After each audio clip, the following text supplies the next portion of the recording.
Have you ever watched YouTubers fixing electronics and got a little bit jealous when they've got a fume extractor going? If you're like me, you've probably jumped on eBay to have a look and see what sort of price range they are.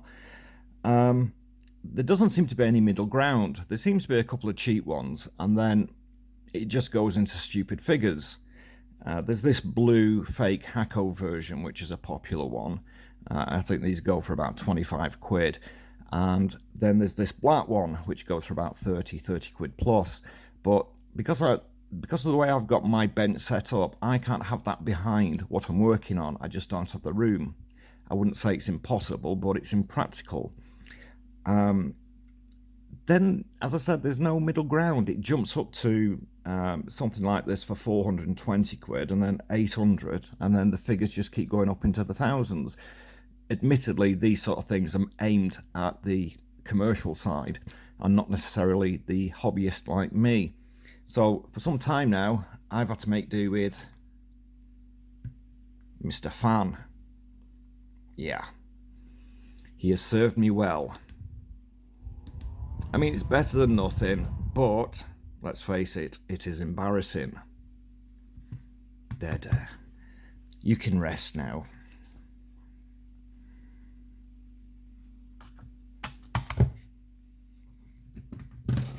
Right, time for something with more oomph. I've come across this, and it is a 4-inch inline booster fan. Now these things are, I think they're pretty much designed to go in your loft above your bathroom. They connect to the fan in the bathroom and somehow gives it a boost. You're basically running two fans really, because a lot of people don't realise the fans in bathrooms aren't very good at doing the job because they're trying to extract steam, and steam is a very heavy thing to move. That's why you always end up with condensation after a shower or a bath. These are designed to go into another fan unit and give it an extra boost. This is a 40-watt version. Now, I've paid 30 quid for this. I'll give you a running cost of what it's cost me. I've not gone for the cheapest of items, but I need a bit more space, so I'll put them on the floor and I'll tell you what the plan is. Right, the plan is I have this booster fan. As mentioned, it was 30 quid. I am absolutely sure you could buy cheaper ones if you have a look around. This was a 40 watt. It seemed to be fine for me, and I'm going to be happy with what it can do. The next thing I needed to buy was the flexible tubing. Now, I'd seen these types on other videos and quite liked the look of them until I came to the pricing. Again, it goes into stupid figures. I think the cheapest one was 80 quid, then it goes up into the hundreds, and it's like, well, why? It's only flexible bloody tubing. It's going to be doing the same job as the cheap stuff. So I didn't go with one of the fancy ones, but I then decided to get this one. Now, the seller on eBay was selling 5 meters of this particular type, and I went for this because it's PVC coated. So that'll dampen down the noise a little bit. I then bought this thingy-majiggery. Yes, that's the technical term for it. I sprayed it black this afternoon, and that will sit on the bench. So it'll all be connected in that sense. And then with the fan, it came with a switch. I'm going to have the switch going into the junction box, which is on the edge. There should be a switch wire in there to allow me to connect a switch up to it, and that's going to run to the side of the desk. I've got a stuffing gland which I'll probably try and whack in there, and a stuffing gland that will go into that.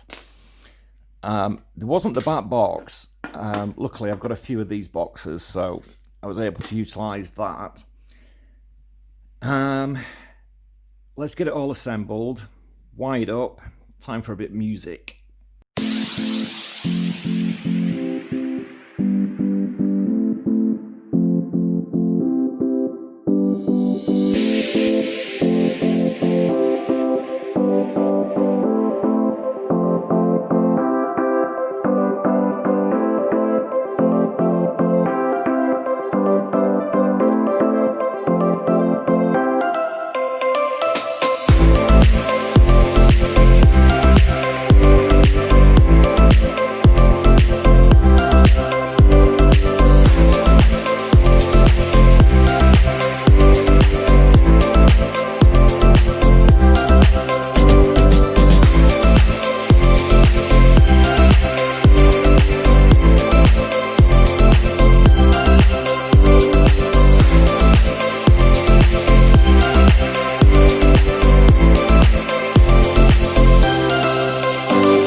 One thing before I show it working, I had to remodify the switch cable.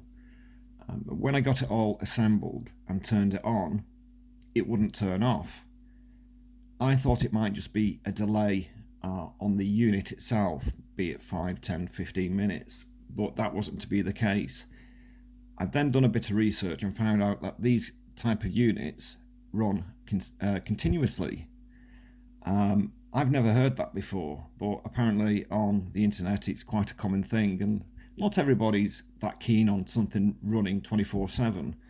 But regardless, I've removed the switch, but it's not too much of a problem because I have it on my bench on an extension cable that's all linked up anyway. So all I have to do when I need it on is turn on the switch. You can probably hear that. Just to give you an idea, this is sort of the area that I would be working on, typically speaking. And as you can see, it's absolutely no problem. Even if I move it away, it still catches it.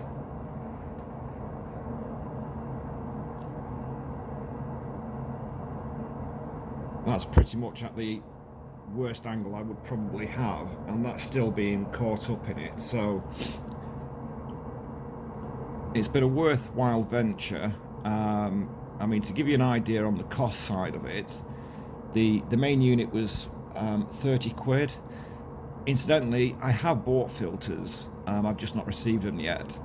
There was a UK seller selling one of the filters for about 3 quid, I think it was.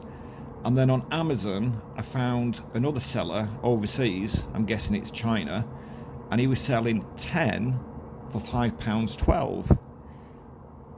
And even though it's China, there's still a 2-week delivery time on it, so that's not too bad. So for the sake of an extra £2.12, I'm getting 9 extra filters. So as and when they come in, they will go on. I have got quite a heavy duty Jubilee Clip, so the filter will go in and that'll go on the end of the extraction unit. So going back to cost, 30 quid for the unit, £5.12 for the filters, 2 quid for the Jubilee Clip. There was this that I've sprayed black, so a can of spray, I think that was 5 quid, and this end cap thingy, that being the technical term for it, that was, I think, 7 quid.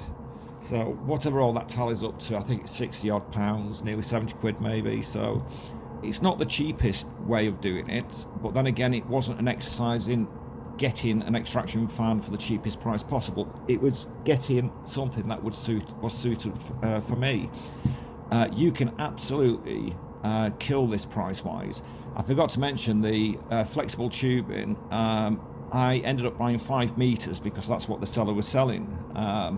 I went with it because it's PVC coated, which I thought was a bit better, but obviously it's more money than what the standard stuff is. I paid 12 quid for that. You could, I am sure, half that for the normal stuff. So all in all, I'm very happy. As you can see, it's more than capable of doing the job. And as and when I get the filters back, well, when I get the filters in, I'll get that linked up. But yeah, overall, I'm very happy with it.